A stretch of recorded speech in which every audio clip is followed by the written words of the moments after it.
Amazing कीजिए अगर आज हमारी पूरी दुनिया अचानक तबाह हो जाए, दिल्ली, मुंबई, न्यूयॉर्क सब मिट्टी में मिल जाए और आज से 4000 साल बाद जब नई दुनिया के लोग मिट्टी खोदेंगे तो उन्हें हमारी आधुनिक इमारतें मिट्टी में दबी हुई कंकाल मिलेगी। दोस्तों, ये कोई साइंस फिक्शन मूवी की कहानी नहीं है। आज से ठीक 100 साल पहले भारत से ऐसा ही एक रहस्य जमीन के नीचे से निकला है। एक ऐसी सिविलाइजेशन जहां दुनिया के बाकी हिस्सों में लोग घास फूस के झोपड़ियों में रह रहे थे, तब हमारे यहाँ डबल स्टोरी पक्के मकान, ऑटोमेटिक ड्रेनेज सिस्टम और स्विमिंग पूल हुआ करते थे। लेकिन सबसे बड़ा सवाल, जब लोग इतने एडवांस थे तो पूरी की पूरी सभ्यता अचानक कैसे गायब हो गई? क्या इन पर किसी ने हमला किया था या फिर नेचर ने इनके नामो निशान मिटा दिए? आज हम बात करेंगे हड़प्पा सभ्यता यानी सिंधु घाटी सभ्यता की। चलिए जानते हैं आज के इस वीडियो में।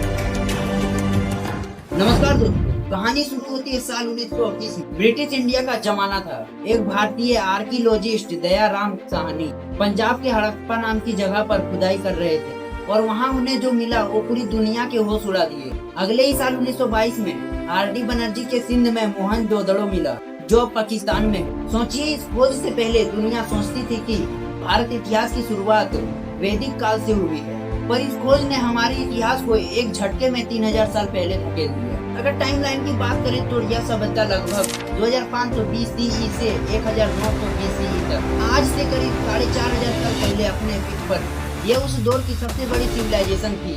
इजिप्ट और मेसोपोटामिया की सभ्यताओं से भी कई ज्यादा बड़ी।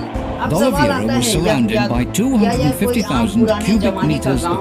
नहीं, ये उस दौर का न्यूयॉर्क या टोक्यो था। इनकी इंजीनियरिंग देखकर आज के IITian भी दंग रह जाएंगे। कुछ अमेजिंग बातें नोट कीजिए। टाउन बने हुए, सड़कें एक दूसरे को 90 डिग्री एंगल पर काटती थी। द ग्रेट बर्थ, मोहनजोदड़ो में एक बहुत बड़ा पब्लिक स्कूल मिला है जिसे वाटर प्रूफिंग के लिए बिटुमिन से कोट किया गया था। ड्रेनेज सिस्टम सबसे शॉकिंग थी। हर घर का गंदा पानी एक छोटे नाले से निकलकर सड़क के बड़े नाले में जा मिलता और वे नालियां ढकी हुई होती थी।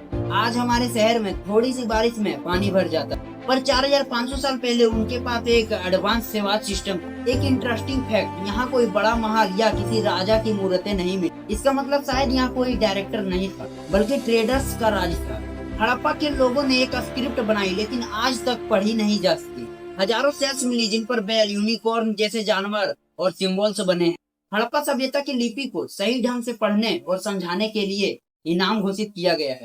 तमिलनाडु की सरकार ने हड़प्पा सभ्यता या सिंधु घाटी सभ्यता की लिपि को सफलतापूर्वक पढ़ने में और उसका अर्थ समझाने वाले एक्सपर्ट या ऑर्गेनाइजेशन को 10 लाख अमेरिकन डॉलर लगभग 8.5 करोड़ रुपए के नगद इनाम की घोषणा की है।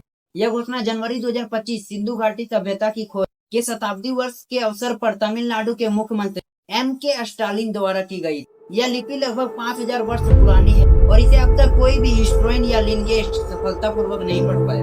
अब आते हैं सबसे बड़े रहस्य पर, इसे किसने बनाया? कई सालों तक लोग सोचते थे कि बाहर से कोई आया और इसे बनाया, पर मॉडर्न DNA रिसर्च और एक्सकावेशन से पता चला कि इसे किसी बाहर वाले ने नहीं, बल्कि यहाँ के आदिवासी और स्थानीय लोगों ने मिलकर बनाया था, जो सदियों से वहाँ रह रहे थे। वे लोग हथियार, एग्रीकल्चरिस्ट और ट्रेडर्स। लेकिन एक ये भी सवाल है कि इसे क्यों बनाया गया? इसका सीधा जवाब है ट्रेड और सर्वाइवल। सिंधु नदी के आसपास की जमीन बेहद उपजाऊ थी। जब खेती अच्छी हुई तो लोगों के पास अनाज ज्यादा बचा। जब खाना ढेर सारा हो तो किसी को खेती करने की जरूरत नहीं हो। कुछ लोग बिजनेसमैन बन गए, कुछ आर्टिसंस और कुछ इंजीनियर। नदी के रास्ते उन्होंने मेसोपोटामिया तक व्यापार किया। अपने इसी इंटरनेशनल ट्रेड को ऑर्गेनाइज करने के लिए और फ्लड से बचाने के लिए उन्होंने बड़े और सुरक्षित शहर बनाए। लेकिन दोस्तों, इतनी महान सभ्यता अचानक खत्म कैसे हो गई? 1900 BCE के बाद ये शहर खाली क्यों होने लगे? पहले एक थ्योरी थी कि आर्यन इन्वासिवन हुआ, यानी बाहर से लोगों ने आकर उन्हें मार दिया, पर मॉडर्न साइंस ने इस थ्योरी को पूरी तरह रिजेक्ट कर दिया। असली वजह थी क्लाइमेट चेंज। सिंधु नदी ने अपना रास्ता बदल दिया, जिससे शहर में पानी की कमी हो, सूखा, मानसून कमजोर, खेती तबाह हो गया। कुछ जगहों पर बार बार भयानक बाढ़ आने के सबूत मिले। जब खाने और पानी की संकट आया तो लोग शहर छोड़कर ईस्ट और साउथ के तरफ छोटे छोटे गांवों में चले। एक इतनी एडवांस अर्बन सिविलाइजेशन फिर से रूरल बन गई। मित्रों, हड़प्पा सभ्यता हमें बहुत बड़ा सबक सिखाती है। उनके पास एडवांस टेक्नोलॉजी थी, लेकिन जब वे प्रकृति के बदलते रूपों का सामना किया तो वे टिक नहीं पाए।